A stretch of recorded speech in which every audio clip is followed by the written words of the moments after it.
Dans l'épisode d'aujourd'hui, on va explorer les différents types de masculinité et comment ceux-ci peuvent apporter au mouvement féministe et peuvent tirer du profit du féminisme. Loin de l'idée que le féministe est contre les hommes, on y examine comment il ouvre un espace pour repenser les rôles genrés afin d'aider également les hommes à se défaire de la virilité telle que construite en société. Tu sais, nombre de fois qu'on l'a répété que le féminisme, là, c'est seulement de prôner l'égalité entre les sexes. Donc, non, c'est pas contre les hommes. Pour ce faire, on a décidé d'inviter aujourd'hui parmi nous un de nos collègues des organismes œuvrant auprès des hommes, soit Julien Gravel. Julien a longtemps été guide de plein air là, ici au lac Saint-Jean avant de se réorienter pour intervenir dans un organisme pour hommes. Aujourd'hui, il n'œuvre plus dans l'intervention individuelle en soi, mais il continue quand même de mettre son expertise et ses connaissances en pratique en œuvrant au sein du regroupement À Cœur d'Homme. Malgré sa grande implication dans l'intervention auprès des hommes, on a invité Julien aujourd'hui surtout pour son essai qu'il a réalisé en 2021, soit Nos renoncements, puis qui a connu un fort engouement là, ici. L'essai de Julien représente une réflexion sur la masculinité et sur la violence qui perdure malgré les progrès apportés par les militantes du mouvement féministe. Julien soutient dans son livre l'idée que les hommes auraient avantage surtout à s'inspirer des avancées du féminisme pour sortir des normes imposées par leur socialisation qui font souvent émerger de la souffrance là, autant en eux, mais aussi souvent par les autres, surtout quand on parle en fait de violence en contexte amoureux, par exemple. Donc, Merci beaucoup, Julien, d'être parmi nous aujourd'hui. C'est vraiment apprécié. Merci à vous. Est-ce que tu peux nous parler davantage du parcours derrière l'écriture de ton essai? Donc, d'où t'es venue l'idée? C'est quoi tes inspirations? Écoute, moi, je suis arrivé à l'intervention un peu par hasard, à l'intervention auprès des hommes un peu par hasard. J'étais guide de plein air avant. Okay. Donc, moi, je travaillais, comme vous l'avez dit, auprès d'une clientèle de touristes. Je faisais guide de traîneau à chien et de canot à Gérardville. Et puis, à un moment donné, j'ai voulu changer d'emploi pour toutes sortes de raisons. Et puis, je me suis retrouvé intervenant en centre de ressources pour hommes, Optimum, ici à Dolbeau. Ça a été c'était une adaptation, évidemment, parce que j'avais une précédente expérience de travail dans le travail social, mais qui remontait il y a quelques temps déjà. Et puis, je découvrais ce que c'est que l'intervention auprès des hommes. Ça me paraissait un peu suspect, pour être honnête, au début. Je me disais, pourquoi intervenir auprès des hommes? Avons-nous tant de besoins que ça? Parce qu'on est quand même dans une société où on est bien représenté, une société qu'on qualifie à raison de patriarcale. Fait que je ne comprenais pas un peu l'objet de tout ça. Et puis, j'ai découvert effectivement un univers qui est passionnant, qui est d'autant plus passionnant que tu as l'impression d'avoir une connaissance un peu unique qui se développe parce que les autres, comme toi avant, ne voient pas l'intérêt de tout ça. Et puis, j'avais une espèce de naïveté. J'avais une naïveté de penser que, puisque je œuvrais en tant qu'intervenant auprès d'hommes ayant des comportements violents, j'étais nécessairement du côté du bien, on va le dire comme ça, et puis que tout le monde serait très, très content de me voir avancer. Je me suis rendu compte que dans ce milieu-là, il y avait des tensions. Il y avait des tensions, notamment entre groupes masculins et féminins. Et je me suis demandé pourquoi. Et puis, je me suis rendu compte assez rapidement qu'il y avait une espèce de non-conscience du côté des groupements d'hommes, du fait d'utiliser des vocabulaires et puis des outils critiques qui venaient du féminisme. Moi, ma formation de base, c'est la philosophie. J'ai oublié de le dire. Quand j'étais étudiant, j'ai fait une maîtrise en philosophie. Donc, j'étais capable rapidement de voir l'usage un peu des concepts qui venaient du féminisme.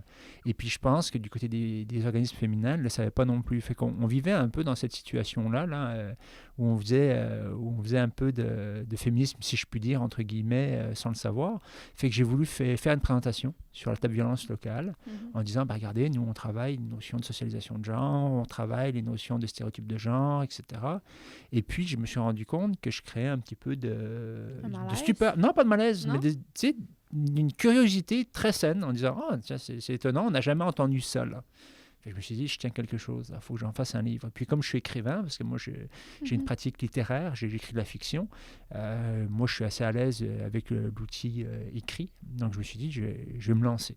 Et puis je l'ai fait auprès de mon éditrice, qui venait de publier un livre qui s'appelle La fabrique du viol de Suzanne Zacour. Fait qu'elle était en plein là-dedans en plus, donc c'était parfait. Tu sais, quand des fois les planètes s'alignent, là, ça donne, c'est ça, les étoiles étaient toutes alignées. Là.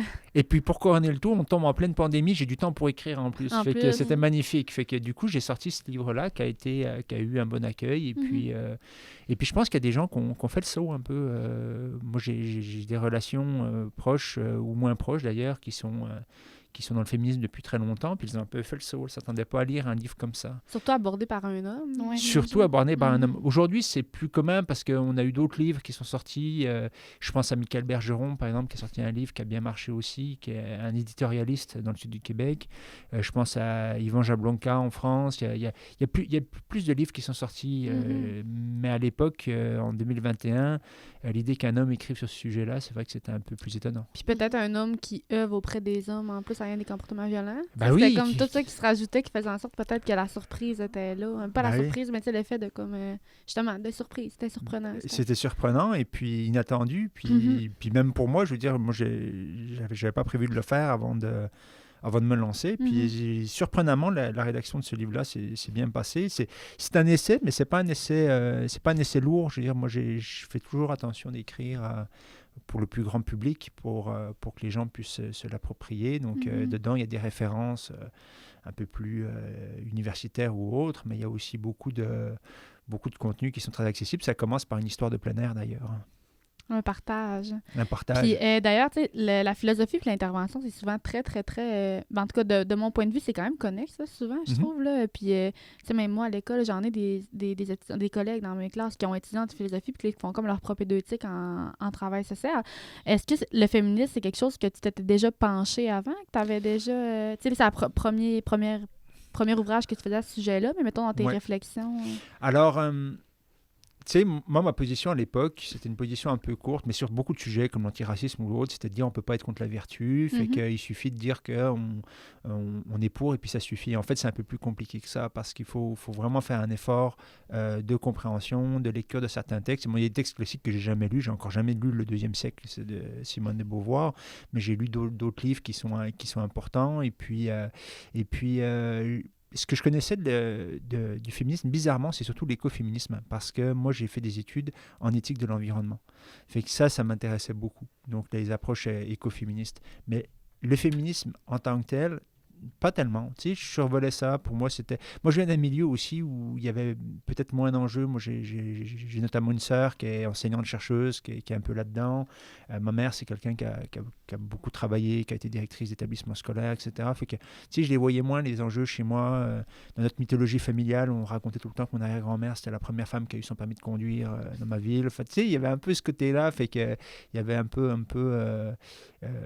comparativement à l'enjeu environnemental, moi j'étais vraiment sur les questions environnementales qui me paraissaient d'une grande urgence.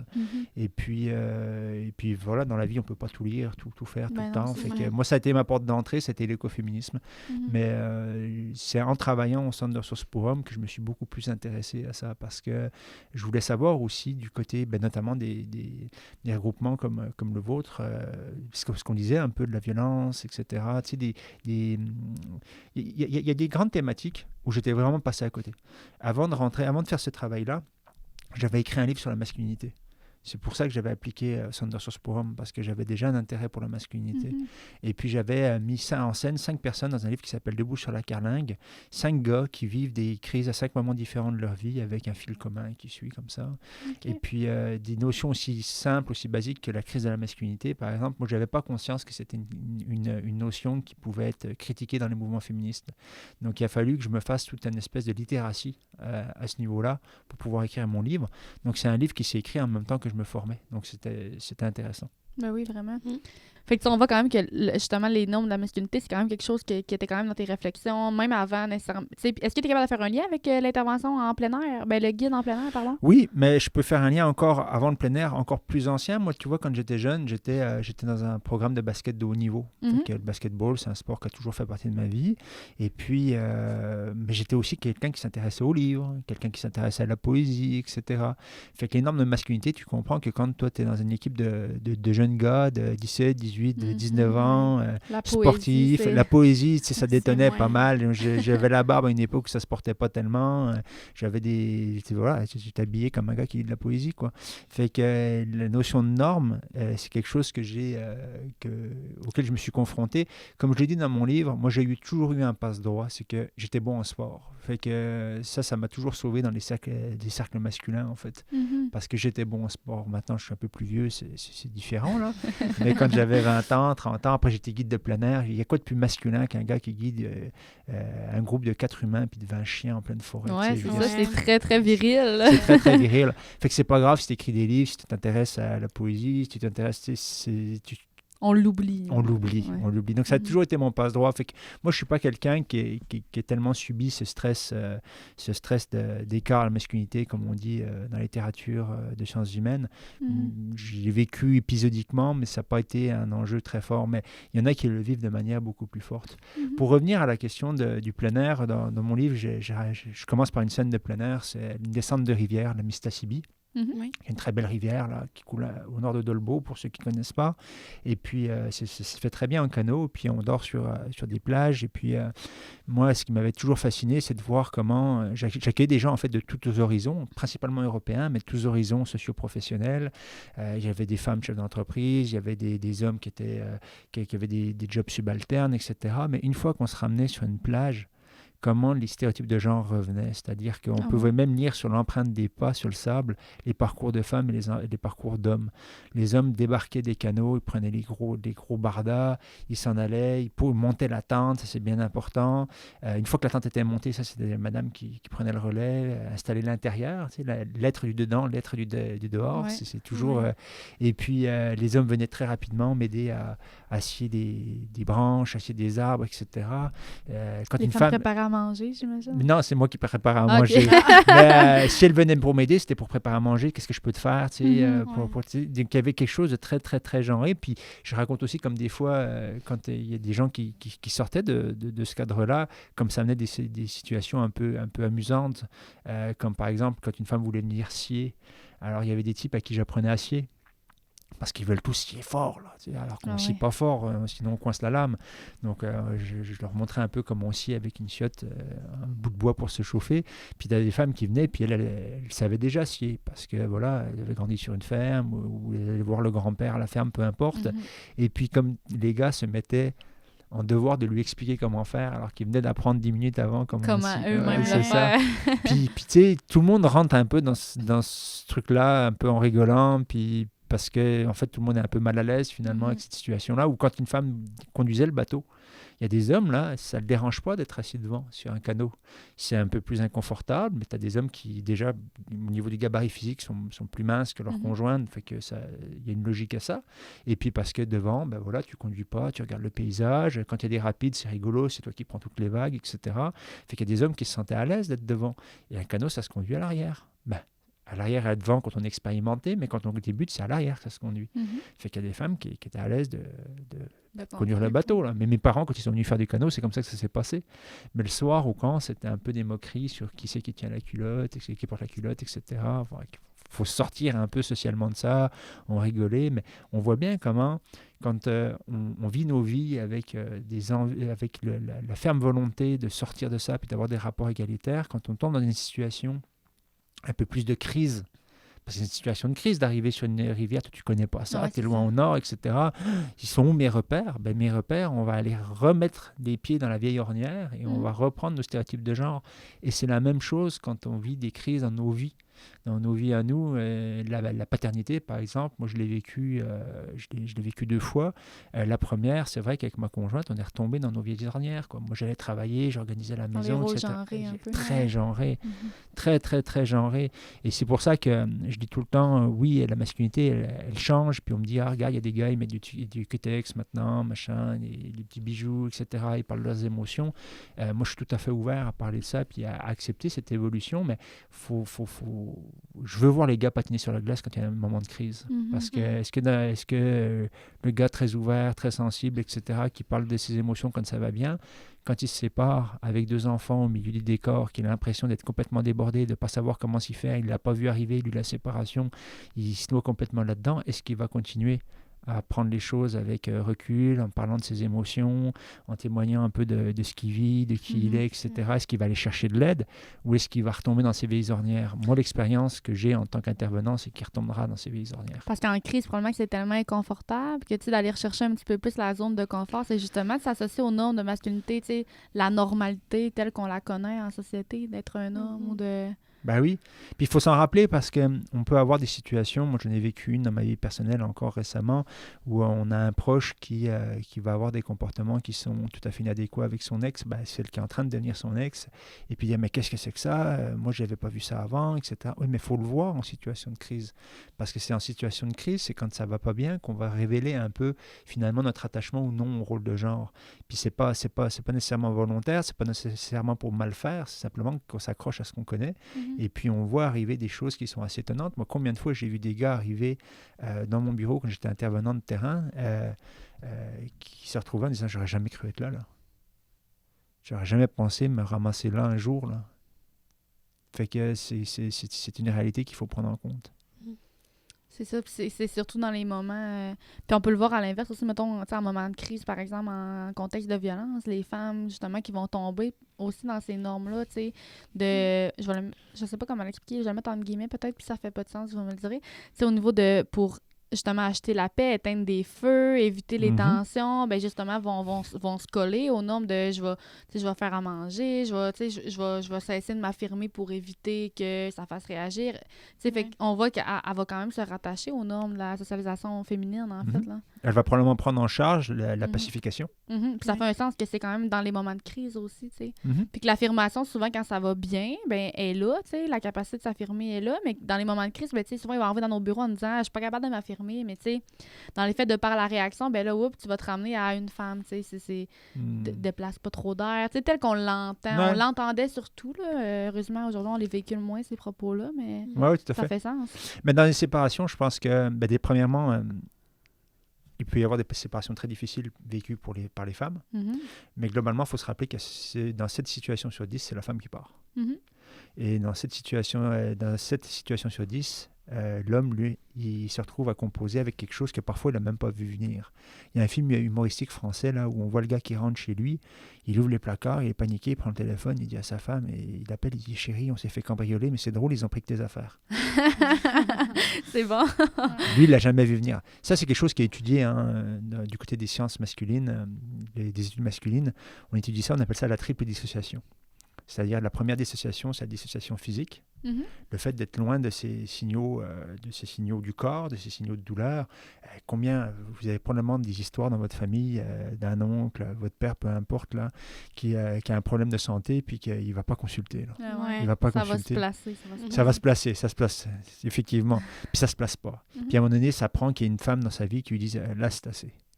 Qui va consulter, on n'est plus capable. C'est un homme, moi, quand même.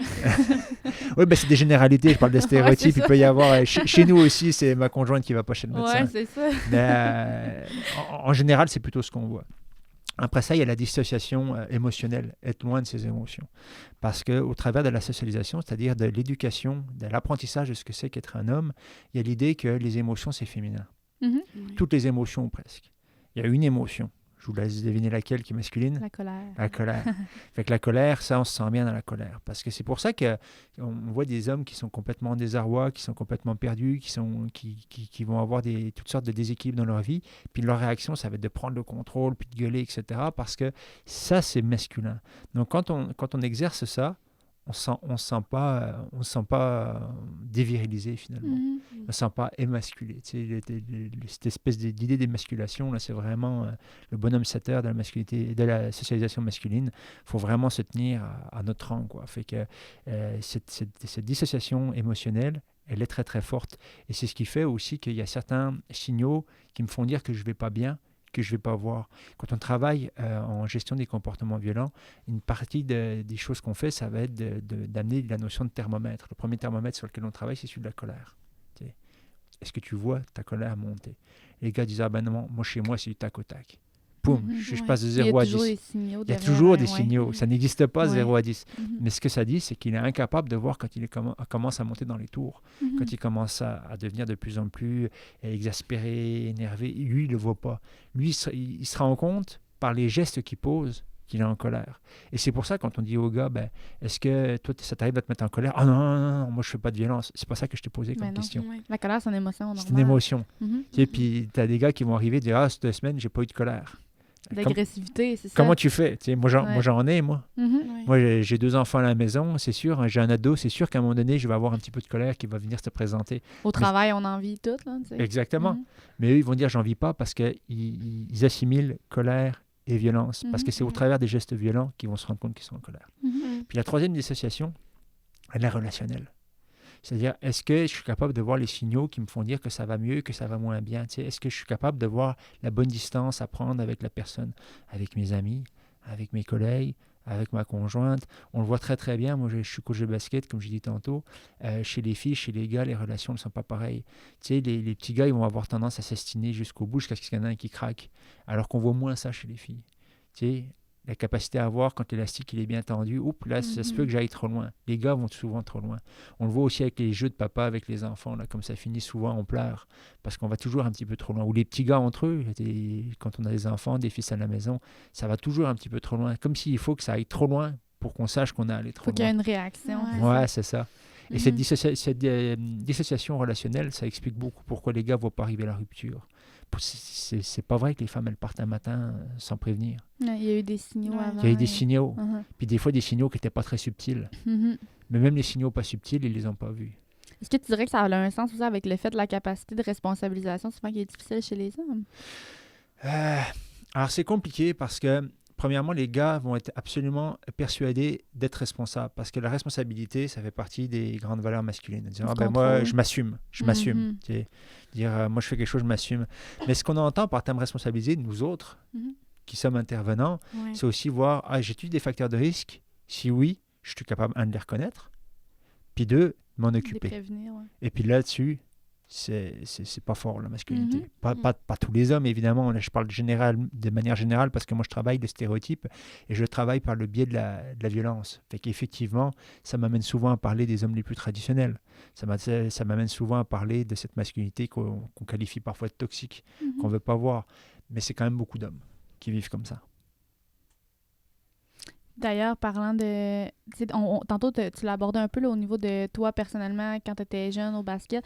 Est-ce que tu as un peu une idée à quel moment, justement, s'installent les normes de la masculinité telles on les connaît?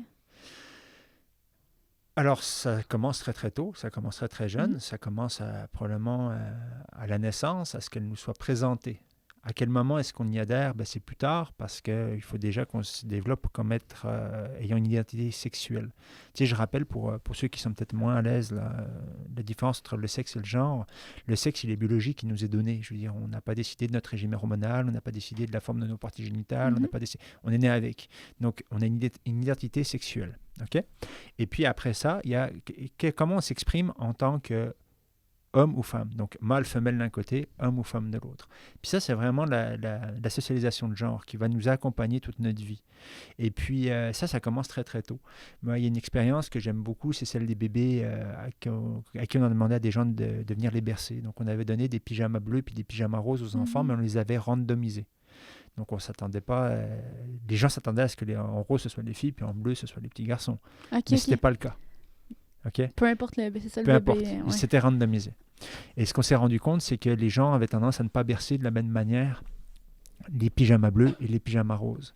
Ils avaient tendance à ne pas répondre de la même manière aux pleurs des pyjamas roses et des pyjamas bleus. Donc, ce que raconte Michael Kaufman dans son livre « Allions-nous », qui est un livre qu'il a écrit à destination des femmes féministes en disant on a des objectifs communs. Dans son livre-là, il raconte comment, quand les petits pyjamas roses ils pleurent, donc les petites filles supposées, les gens ont tendance à venir plus lentement. Parce qu'une fille, c'est patient. Elle peut attendre. Et à considérer, à attribuer ses pleurs à de la tristesse ou un peu du désarroi. Fait qu'il y a une variété d'émotions. Alors que quand un pyjama bleu pleure, on a tendance à attribuer ça à un petit ânant, il est impatient, et puis gentiment, hein, mais c'est un petit ânant, il est un peu impatient, et à venir plus vite, répondre à ses besoins. Donc vous voyez que dès la naissance, on se construit, on n'en a pas conscience, ça va prendre du temps avant de comprendre qu'on est un petit garçon, une petite fille, mais on est déjà dans des couloirs séparés. Juste par la couleur du Ouais. pyjama. Tu sais. Exactement, c'est pas juste une question des jouets, est-ce que j'ai un camion Ouais. de pompier ou est-ce que j'ai des poupées, ça vient plus tard. Ouais. Et on le voit au travers de toute l'éducation Je pense aussi à une autre étude de Kevin Dieter sur l'amour chez les petits garçons. Donc lui, il est allé dans des écoles primaires en région parisienne pour regarder comment on parle de l'amour dans les écoles primaires. Et puis ce qu'il s'est rendu compte, c'est que déjà les t-shirts Love is All, les compagnies, c'est tout le temps les petites filles qui les portent, hein, surtout pas les garçons. Il n'y a pas de petits cœurs sur les habits des garçons. Ouais. Et puis les garçons ne parlent pas d'amour, ils parlent de fesses. Donc ça, ça s'inscrit très très tôt dans le parcours. Parler d'amour pour les petits garçons, c'est toujours un peu bizarre. Mais ce qui est, à mon avis, encore plus intéressant, c'est de voir comment les éducateurs, souvent les éducatrices, parce que dans les écoles primaires, c'est beaucoup plus de femmes que d'hommes, répondent au comportement amoureux des petits garçons et des petites filles. La situation traditionnelle de la petite fille qui vient voir parce qu'elle avait dit que, je ne sais pas moi, Florian, c'était son petit copain, puis maintenant elle ne veut plus. Mais Florian, lui, il n'a pas compris, fait qu'il la colle. Fait qu'il va voir l'éducatrice, puis il dit « Ah, Florian, il est toujours sur mon dos, etc. » On va intervenir, on va dire « Florian, elle t'a dit non, c'est important que tu laisses de l'espace, fais de l'air. » OK.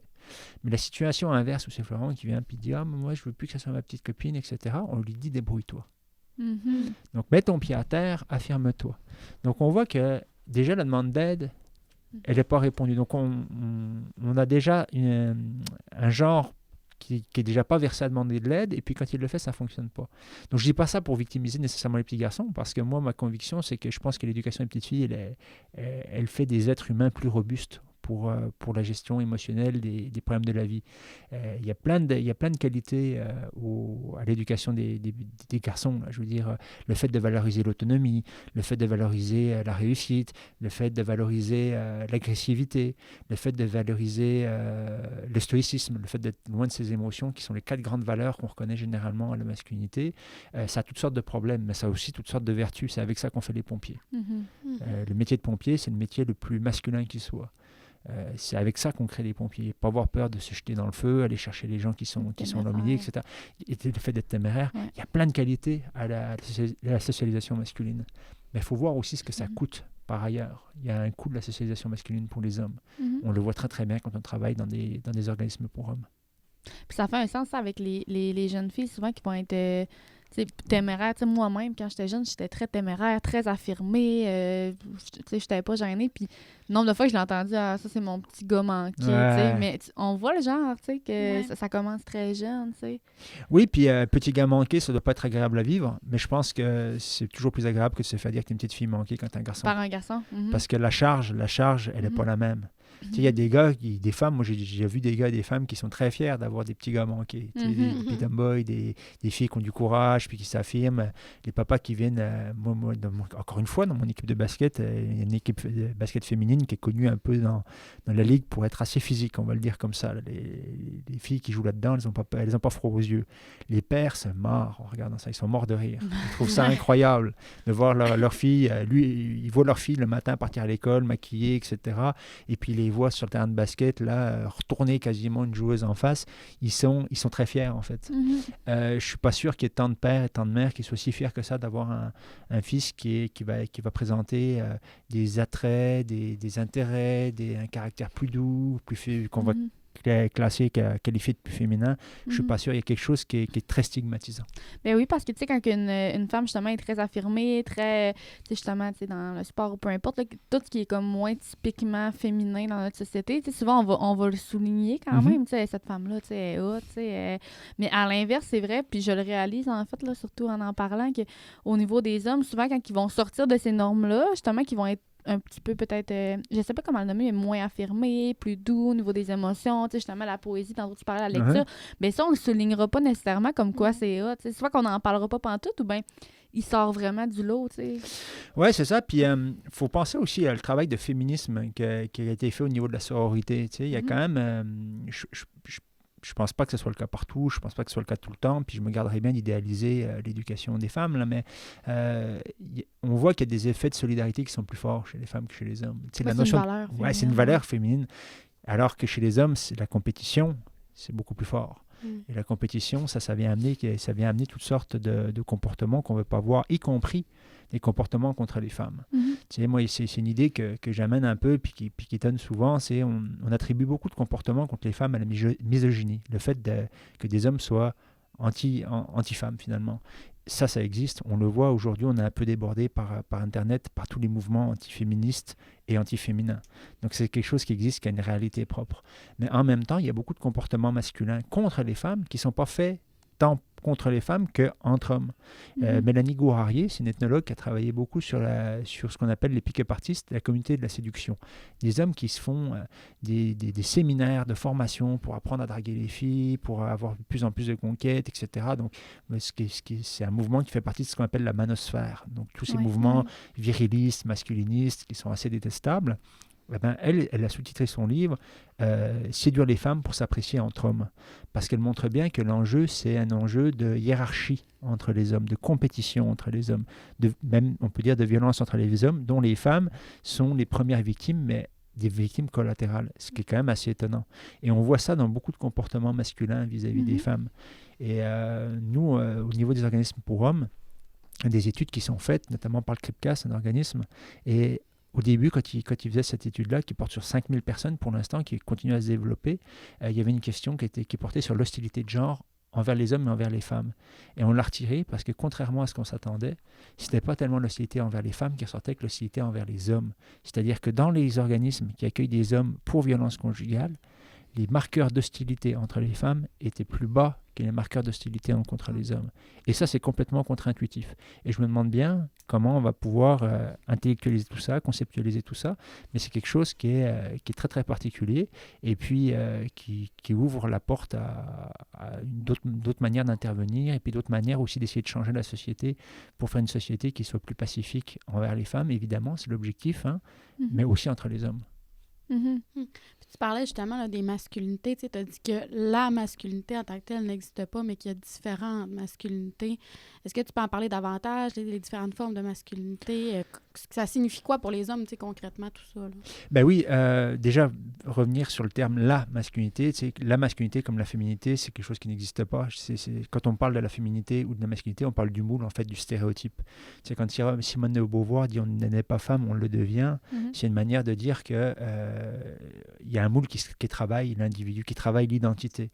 Et que c'est ce moule-là qui fait qu'à la fin, on se ressemble tous et toutes à peu près, en tant que femme ou en tant qu'homme. En passant, on ne l'a pas dit depuis le début, mais il y a d'autres genres aussi. Aujourd'hui, on a une société qui change beaucoup, mais je parle de la société traditionnelle telle que traditionnellement elle nous travaille, nous, dans nos personnalités, dans nos identités. Donc, une fois qu'on casse ce moule-là, ou qu'on essaie du moins d'aller voir derrière le moule, on se rend compte qu'il y a une diversité de masculinité et de féminité. Du côté des hommes, on a deux grandes manières d'aborder la chose. La première, c'est de voir la diversité effective des hommes. C'est commencer à travailler une intervention au travers de la masculinité racisée, la masculinité, de la diversité de genre, la paternité, essayer de décliner la masculinité en différentes facettes pour pouvoir apporter différentes interrogations, différentes théories et puis différentes méthodes d'intervention pour répondre aux besoins des hommes dans leur grande diversité. Donc mais ça fait quand même sens avec le principe d'intersectionnalité qui pourtant est né des mouvements féministes. Oui, tout à fait. Les femmes, ça fait quand même un très... Ben oui, tout à fait. Puis l'intersectionnalité, moi, mon hypothèse à moi, c'est que ça nous rapproche beaucoup entre hommes et femmes. Parce qu'aujourd'hui, moi, je l'ai vu en travaillant avec nos jeunes intervenantes sur le terrain, on parle la même langue. Je veux dire, c'est quand tu travailles, par exemple, je sais pas, en violence conjugale, au travers d'un homme qui a une situation au niveau de classe sociale qui est assez basse, qui a éventuellement eu toutes sortes de victimes de domination quand il était plus jeune, etc., etc., ben, on comprend qu'il y a une dynamique qui dépasse simplement, il n'est pas fin. C'est un peu court de venir à ça. La réalité de la violence conjugale, c'est qu'elle est plus souvent exercée par les hommes et avec plus de gravité par les hommes. Pourtant, moi, ma conviction absolue, c'est qu'on n'est pas moins moraux que vous, fondamentalement. Il y a quelque chose qui est travaillé par la société. On n'est pas avec un sens moral qui est plus bas que les femmes. Ouais. Je veux dire, donc qu'est-ce qui fait qu'à la fin, on se retrouve avec des chiffres, des tristes chiffres, puis là, quand je dis plus, des fois, c'est totalité. Il y a des formes de crimes contre la personne qui sont 100% masculins. Je pense par exemple au meurtre de masse. C'est quand la dernière fois qu'on a vu une fille prendre une arme automatique et tirer dans la foule? C'est déjà arrivé? Je me pose la question. Ouais, je sais pas. Je me pose la question, c'est-tu déjà arrivé? Ouais. Tu sais, il y a l'homicide conjugal, qui est un domaine que je connais quand même relativement bien. Selon les chiffres, selon les études, aussi les sociétés, on a des chiffres qui ne sont pas tout à fait les mêmes, mais au Québec, on a au-delà de 90% d'homicides conjugaux commis par les hommes. Au niveau du Canada, le chiffre est plus débalancé, mais il ne faut pas oublier que dans l'Ouest, on a aussi beaucoup de communautés autochtones qui sont très présentes. Et puis les relations de genre au milieu autochtone, ce n'est pas la même que chez nous. Après, il y a aussi toute l'histoire de la colonisation, etc. Fait que, au niveau du Canada, si ma mémoire est bonne, c'est 70-30. Mais même 70-30. C'est quand même ça reste majoritaire. Okay? Ouais, c'est ça. Donc, on a quand même des débalancements importants. Donc, il faut aller voir pourquoi. Donc, aborder la masculinité du point de vue de l'intersectionnalité, c'est sûr que c'est une manière de faire. Et puis, si je reviens à la diversité masculine, c'est de voir aussi les différentes trajectoires des hommes qui peuvent vivre, subir, faire subir aux gens. Il faut être capable de regarder tout ça en entier. Et puis l'autre grande manière d'aborder la diversité de la masculinité, c'est aussi de regarder les dynamiques internes de la masculinité. Il y a une chercheuse australienne qui est très connue dans notre milieu qui s'appelle Rowan Connell. Puis Rowan Connell, elle voit la masculinité comme une pyramide. Alors moi j'ajoute une pyramide de Ponzi parce que c'est une pyramide dans laquelle il y a plus de gens qui se font avoir que de gens qui réussissent. Au-dessus de la pyramide, c'est la masculinité hégémonique, c'est-à-dire la masculinité qui donne le là, la masculinité qui dit c'est quoi un homme, comment un homme est censé se comporter. C'est une masculinité qui vit un grand stress d'écart à la masculinité, parce qu'eux, ils se mettent la pression là, pour réussir. Tu sais, être podcasteur, masculiniste, bodybuildé, c'est de la job là, à plein temps. On fait pas ça sur son temps libre, là. C'est pas un sideline. Tu dirais-tu que c'est un lien avec la virilité, mettons? Oui, le concept de la masculinité hégémonique? Oui, en fait, virilité, masculinité, c'est souvent utilisé un peu l'un pour l'autre. Ce que je regrette, parce que dans un monde idéal, permettez-moi de rêver 2 minutes, le mot masculinisme pourrait être employé comme l'équivalent de féminisme. En disant, tu sais, c'est un mouvement de réflexion critique par rapport à la masculinité. Or, il a pris la place de ce que devrait être le mot virilisme, c'est-à-dire une affirmation de la force. Vir, c'est la force. La connotation n'est pas celle-là aujourd'hui. Non, quand on parle de masculinisme, mais j'entends ta pensée un peu magique. Ouais, c'est ça, le branding masculinisme, on va l'oublier, il est perdu là. Mais tu sais, c'est pour amener un peu cette notion-là, on va l'utiliser un peu l'un pour l'autre, mais virilisme, virilité, ça vient de vir, du latin, qui veut dire force. Donc c'est la notion de force masculine qui vient en arrière. Donc on a la masculinité hégémonique, en dessous on a la masculinité complice, elle l'appelle comme ça. Elle dit que c'est tous les gens qui bénéficient en fait d'une société qui est renée par les hommes, qui est dirigée par les hommes, fait que eux ils vivent bien, ils sont pères de famille, ils ont une petite vie tranquille, ils sont relaxés éventuellement à la maison, mais ils bénéficient de tout ça, ils remettent pas en cause l'ordre. En dessous, il y a la masculinité subordonnée, tous les gens, les poètes et les homosexuels. Hein. En gros, c'est ça, c'est-à-dire tous ceux qui ne rentrent pas dans la virilité. Exactement. Donc, eux, ils vont l'avoir un peu plus difficile. Moi, quand on a eu toutes les affaires sur les milieux du hockey, vous vous rappelez, des violences terribles entre hommes là, dans les chambres de joueurs de hockey, j'avais fait un article pour la presse, enfin une lettre ouverte, et puis j'étais allé voir notamment une étude de l'école des hautes études en sciences sociales faite par un Québécois, un coach québécois sur le hockey comme milieu viril. Et lui était très fier de dire que c'est un espace où les hommes pouvaient se sentir libres parce qu'on avait exclu tous les hommes qui n'en étaient pas. C'est fascinant. Puis il se sentait libre de nommer ça. Fait qu'on voit que lui, ce qu'il nommait plutôt comme quelque chose, il voyait ça d'une manière très positive, comme un environnement, un safe space. Un endroit sécuritaire, c'est l'exact opposé d'un safe space. C'est épouvantable. Mais on voit bien comment ça fonctionne. Donc, on sort les hommes subordonnés de ce groupe-là. Et puis après, il y a des hommes qu'on appelle marginalisés, qui sont les hommes racisés, qui sont les hommes porteurs de handicap, etc., qui, eux, sont quasiment pas vus comme des hommes. Qui sont vraiment tassés en dehors de la masculinité. Mais sont déjà très déshumanisés à la base, donc c'est encore moins vu comme des hommes, j'imagine. Ben, tout à fait. Et puis, l'intérêt de cette théorie de Rowan Connell, le livre Masculinité, là, qui est publié aux éditions Amsterdam, il se lit très bien. Là. Si quelqu'un a un tant soit peu d'intérêt pour les études masculines et pour les sciences sociales, ça c'est très bien. Son point qu'elle amène, c'est de dire c'est dynamique. C'est-à-dire que les marqueurs de masculinité hégémonique, ils changent au travers du temps. Si vous lisez un jour l'Iliade et l'Odyssée d'Homère, que racontait Homère, on voit comment Ulysse et ses guerriers sont tout le temps en train de pleurer. Ils sont tout le temps en train de pleurer. Ils pensent à la mère patrie, ils pleurent.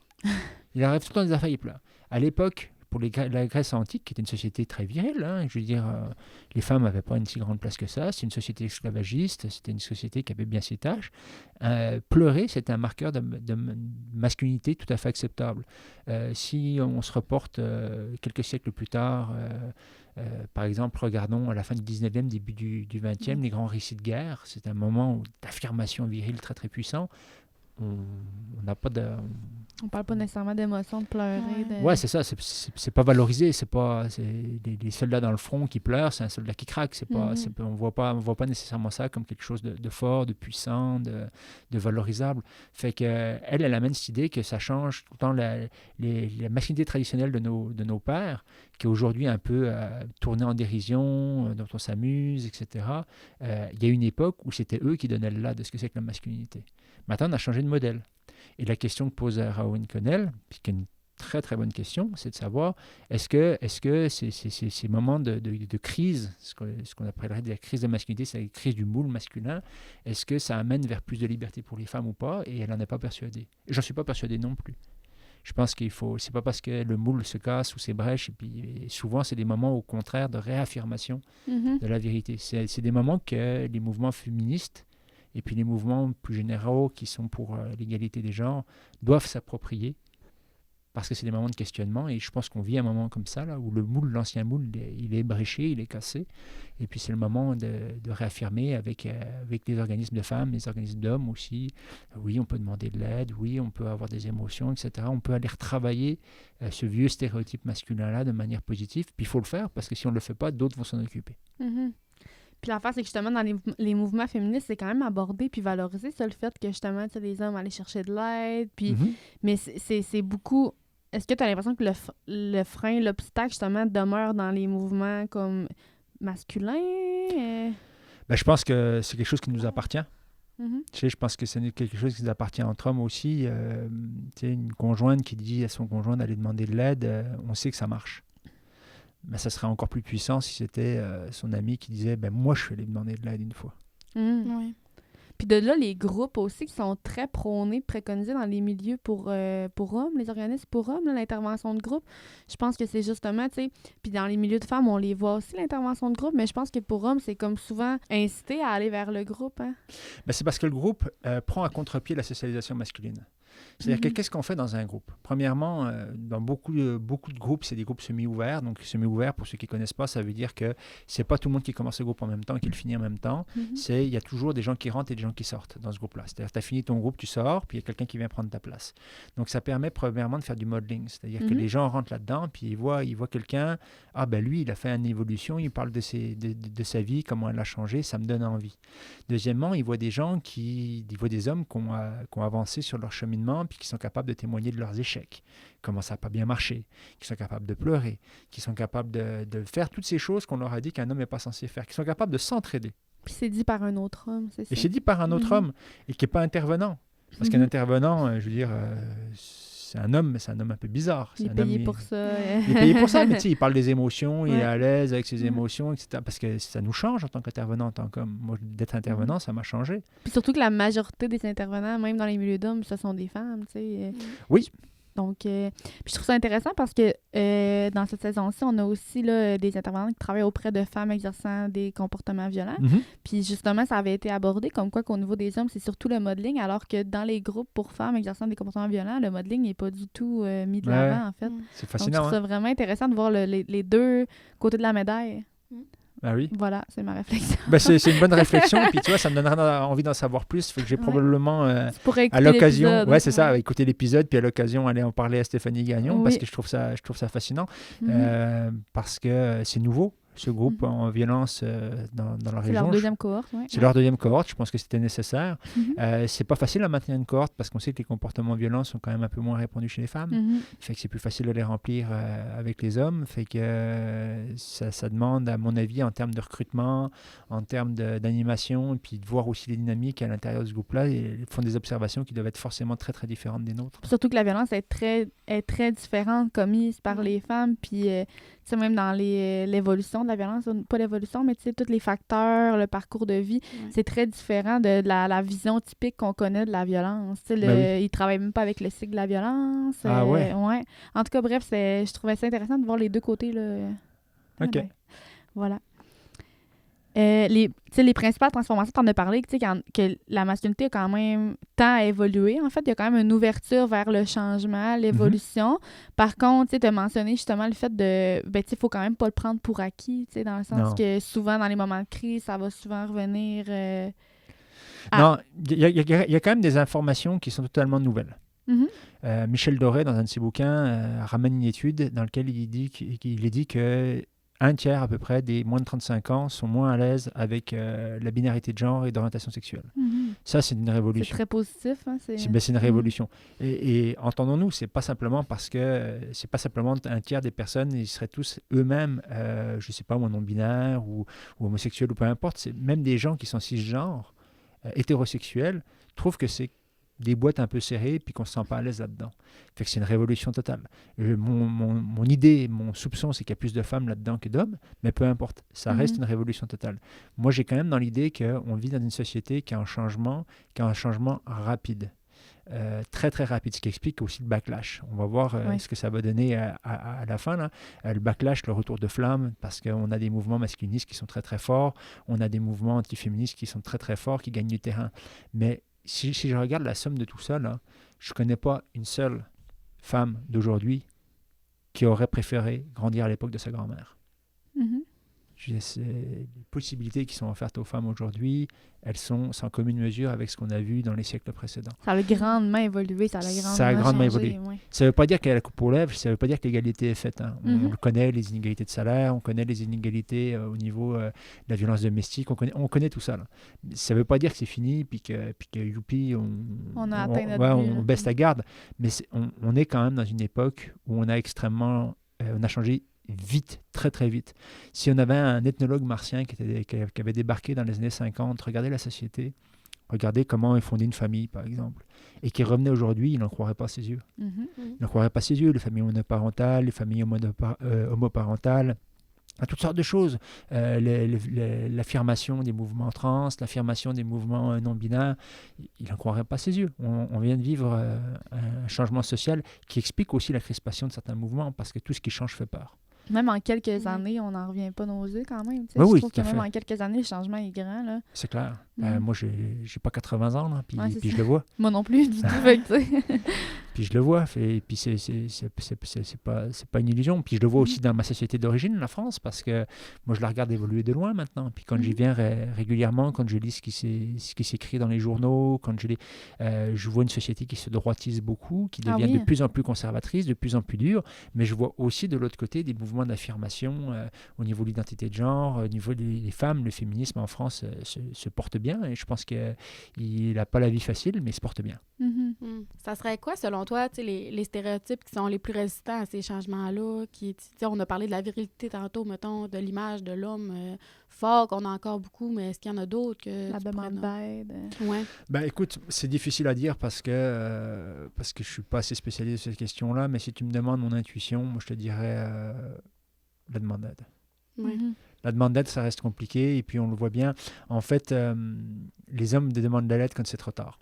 Oui. Et on voit tout à fait que les demandes d'aide dans les organismes comme le Centre de ressources pour hommes ou comme Courage, malgré les changements générationnels, ça reste les trentenaires qui demandent beaucoup d'aide, les quarantenaires. Pourquoi? Parce que c'est l'âge de la paternité, parce que c'est l'âge des divorces. Les plus grandes transitions. Ouais, les plus grandes transitions, celles qui font vraiment peur. La rupture, là, c'est le moment le plus difficile. La rupture, c'est un moment qui est très, très, très difficile pour toutes sortes de raisons.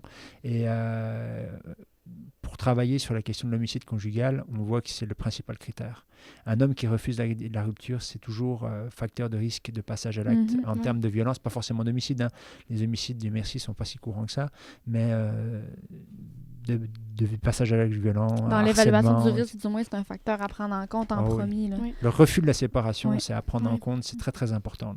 C'est le principal à prendre en compte. S'il n'y a pas de refus de la séparation, si la séparation est acceptée, on vient d'avoir nos indicateurs de risque qui viennent de fondre comme neige au soleil. C'est ça, avant, on parlait beaucoup de, mettons, séparation récente, mais tu sais, des fois, le refus va perdurer quelques mois, quelques semaines, voire des années. C'est vraiment c'est à ce niveau-là qu'il faut évaluer, tu sais, à quel point. Parce que c'est rattaché à une perte d'espoir aussi, tu sais. Oui, tout à fait. Le refus de la séparation. Ben, souvent, la séparation annoncée, c'est pas le plus difficile. Ouais. Après, il y a la signature des papiers de divorce, quand c'est un couple marié. Puis il y a surtout quand la conjointe se remet avec quelqu'un. Ça peut arriver au bout d'un an, 1 an et demi, 2 ans, 3 ans. Là, sur l'homicide, on est de plus en plus à considérer que la barrière des 3 ans, elle est à prendre en compte. Ouais. Sur le dernier rapport du comité d'examen des décès en contexte de violence conjugale, on s'est rendu compte qu'il y avait plusieurs situations de l'année dernière, fin 2024, qui étaient apparues plus d'1 an après la séparation. Ben, la rupture, il y a la rupture annoncée, il y a la rupture effective, il y a l'arrivée d'un nouveau conjoint. Tout ça prend du temps dans la vie des gens. Ben oui, pendant les démarches, tu sais, mettons la reconstruction, je vais le mettre encore en guillemets, est pas nécessairement entamée puis conscientisée, du moins, parce qu'on est dans les démarches de divorce, rencontrer un avocat, la séparation des biens, la cour pour la garde des enfants, etc. Fait que, tu sais, probablement que la conscience de la rupture vient vraiment comme après ces démarches-là. Ben ce qui fait du sens avec le 3 ans. C'est beaucoup, mais... On voit des couples, et alors c'est un arrangement que je qualifierais assez négativement, mais il y a des couples qui se séparent, puis monsieur, par exemple, va obtenir qu'on une promesse, on ne se remet pas avec quelqu'un tout de suite. On se donne 1 an. Ça veut dire quoi, ça? T'es séparé, ça veut dire quoi, on se donne 1 an? T'es séparé. Si demain matin, elle veut trouver quelqu'un d'autre puis avoir des relations sexuelles avec, elle peut.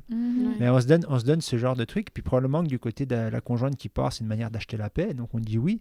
Mais qu'est-ce qui se passe si finalement, on n'a pas tellement envie de répondre à cette exigence-là parce qu'on a le droit, on est séparés. Parce que le contrôle continue d'être maintenu. Mettons dans une relation de contrôle coercitif ou de violence conjugale, avec ce genre d'entente-là, on se donne 1 an, puis le contrôle est maintenu quand même. L'emprise de l'autre personne est maintenue quand même. Fait que souvent, les femmes vont se dire, hey, là, je suis même plus avec. Puis c'est là souvent qu'il va y avoir la conscience de comme là, je m'affirme, puis...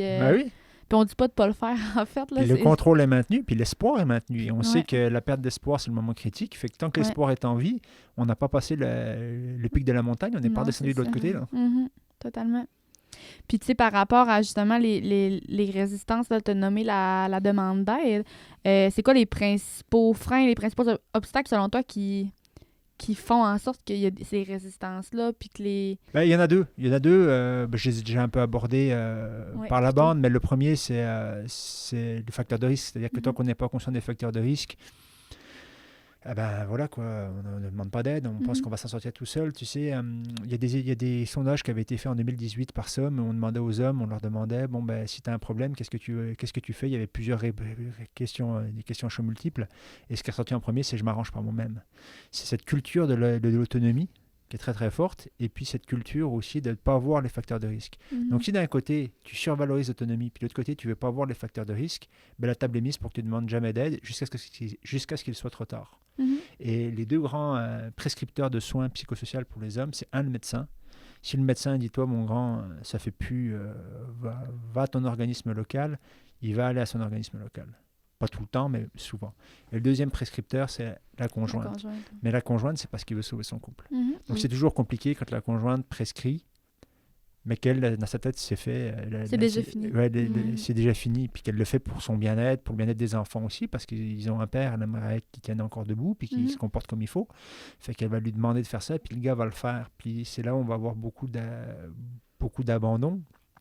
Mais il y en a qui vont quand même comprendre le but du jeu, puis se trouver bien là-dedans, puis ils vont perdurer. De toute façon, que ce soit dans un contexte de comportement violent ou simplement de maladie, d'idées suicidaires ou peu importe, je veux dire, le travail social, vous le savez, c'est toujours pareil, c'est des essais, des échecs, puis à un moment donné, ça embarque.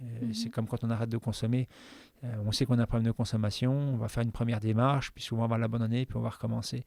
Le problème qu'il y a avec la violence, c'est qu'on vise l'arrêt d'agir, donc on a envie de scorer plus fort en termes de fidélité au suivi. C'est ça l'enjeu. Mais pour le reste, ça fonctionne de la même manière. L'affaire, c'est que pour le changement, tant qu'on n'aura pas vécu puis observé les gains. Tu sais, c'est ça l'étape du changement. En fait. Exactement. Fait qu'on n'aura pas vu les bienfaits d'un changement, ben on l'envisagera pas nécessairement, puis on n'embarquera pas les deux pieds joints dans la démarche de changement. Exactement. Fait que ça Et fait du sens. quand ta conjointe part de toute façon, ben, c'est difficile de voir les gains quand toi en tant qu'individu ayant par exemple, des comportements violents, tu es tombé dans le harcèlement, etc. Tu voulais récupérer ta conjointe coûte que coûte, puis toi tu rentres dans ton suivi, puis ton marqueur de changement, c'est le fait qu'elle revienne avec toi. Mais si elle s'est décidée qu'elle ne reviendra plus parce que voilà, ça fait 3 fois, puis maintenant c'est assez, tu peux te décourager, tu peux te dire ça sert à rien ce que je fais. Ouais. Donc c'est là où c'est important que la personne, l'homme, il soit capable de voir qu'il y a un gain personnel. Quand il y a des enfants dans le décor, c'est plus facile d'aller travailler là-dessus. À changer les indicateurs de réussite, en fait. Puis que Ah, les motivations exactement. deviennent plus intrinsèques qu'extrinsèques. Je pense que c'est notre Exactement. objectif en tant que. Ben, intrinsèque, c'est quand même mettre parce qu'on se rappelle la motivation extrinsèque, pour ceux qui ne connaissent Ouais. pas ces termes. La motivation extrinsèque, c'est quand on a un facteur extérieur qui nous oblige, qui nous contraigne. La motivation intrinsèque, c'est quand on a du plaisir à le faire pour nous-mêmes. Tu sais, quand on est rendu à ce stade-là, en général, pour mon expérience d'intervenant de terrain, c'est que c'est plutôt vers la fin des suivis. Oui, Puis quand c'est je parle de ça. suivi long, là, je parle de suivi de groupe, 21 rencontres, après 3-4 rencontres individuelles, c'est plutôt vers la fin. Puis les gars vont sortir de là-dedans, ils vont te parler de, je sais pas, mon Marc Gervais ou je sais pas quoi. Tu vois qu'ils vont sur l'Internet se chercher des informations. Ils ont trouvé que c'était le fun, le psychosocial, etc. Mais on est capable de faire un bout de chemin avec de la motivation extrinsèque quand même. C'est quand même positif. Tu sais, il y en a Ouais. des positifs, c'est ça. Puis je pense qu'encore une fois, intrinsèque, c'est plus associé aux femmes, là, au niveau Ouais, de tout à fait. intérioriser. Puis sinon, tu sais, on entend souvent, je vais te poser la question quand même en sachant un peu, tu sais, pour être honnête, en sachant un peu ta réponse. Fait qu'on Allons-y. parle souvent, mettons, par rapport aux hommes, les valeurs féminines, ça s'associe, mettons, à l'évolution, au changement. On entend souvent qu'ils ont peur de perdre des privilèges. Comment toi, Ouais. tu vois ça? Comment tu reçois ça? Ben, c'est sûr que moi, j'ai du mal à nommer ça comme ça parce que j'ai pas l'impression que les hommes, dans la grande majorité, soient conscients d'avoir des privilèges. Mhm. Pas du tout. Je pense qu'ils ont même l'impression d'en baver plus que les femmes, ce qui n'est pas vrai, là, je veux dire. Mais c'est une impression, c'est un rendu. Donc quand on dit ils s'opposent au féminisme parce qu'ils ont peur de perdre leurs privilèges, j'y crois pas trop. Là. Parce qu'il y en a beaucoup que les normes ont été imposées quand même. Ils sont Ouais, de c'est ça. par la socialisation. Fait que... Puis il y en a qui en bavent, je veux dire, c'est pas, tu sais, être un homme. On le voit par exemple, nous, on est dans une région, là, on se parle dans une région de travailleurs de col bleu, là, des gars qui bossent, là. Le nombre de gars qui font des heures à n'en plus finir au travail, et puis que c'est leur définition d'être un bon conjoint et puis être un bon mari. Ben oui, là. de travailler. De faire ouais, 80 heures, là, moi j'ai connu des gens qui avaient travaillé jusqu'en Abitibi, leur semaine de travail commence par 8 heures de route pour se rendre sur le chantier. Là. ouais. C'est malade. Ah oui, C'est fou, là. Ah oui. Fait que je pense que et c'est pas de la faute des femmes, c'est nous qui nous mettons la pression parce que c'est refuser un quart de travail, ça se fait pas. Il faut être à la hauteur. Moi j'ai connu un gars qui a eu un grave accident de travail dans un chantier. Et puis, il avait une longue convalescence, c'était des problèmes de dos. Et puis, lui, c'était un gars qui avait vécu par le sport, par le travail, par la sueur, par le travail des mains.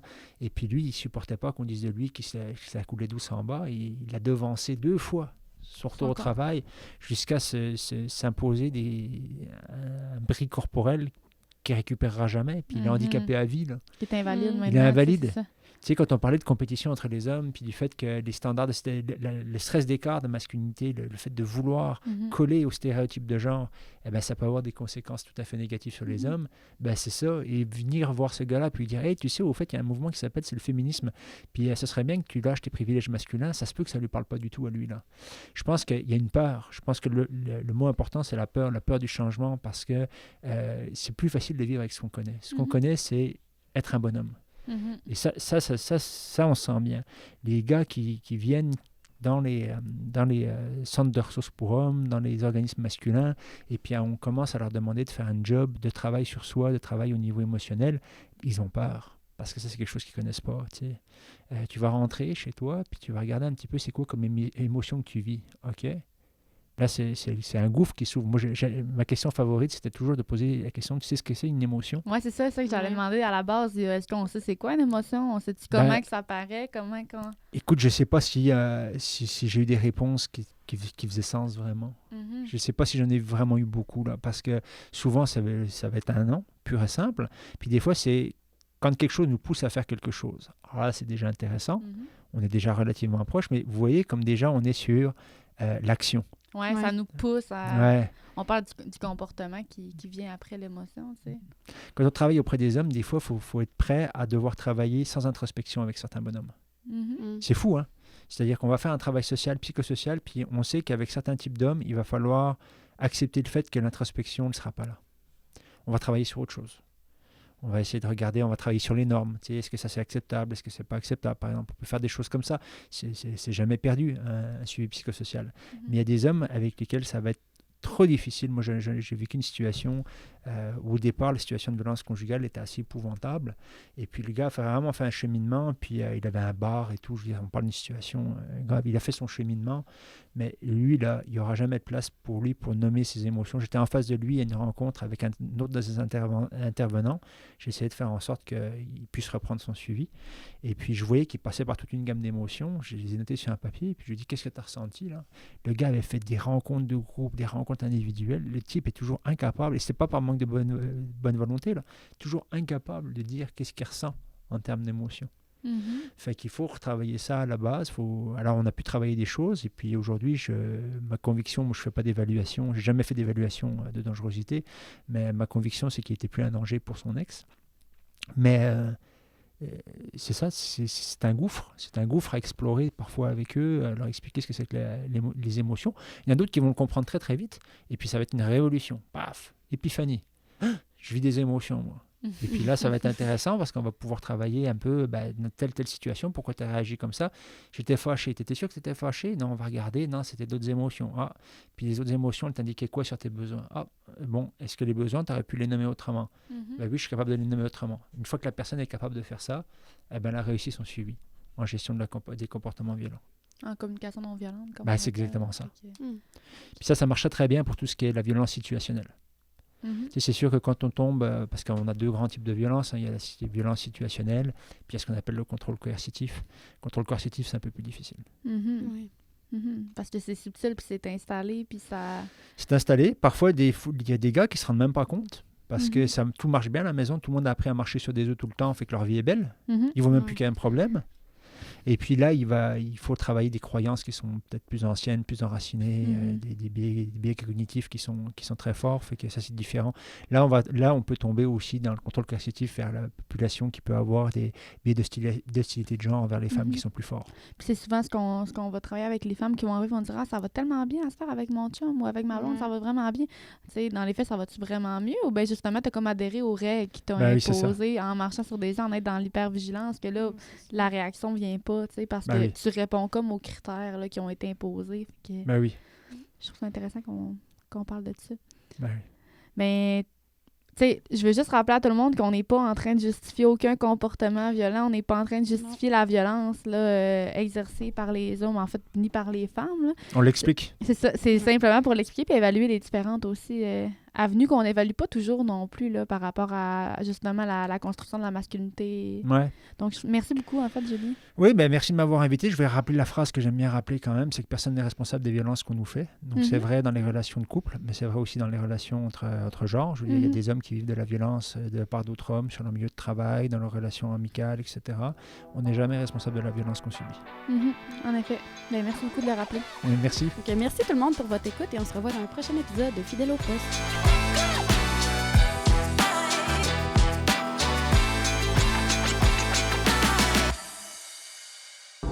Ce balado est produit en collaboration avec la Télé du Haut-du-Lac.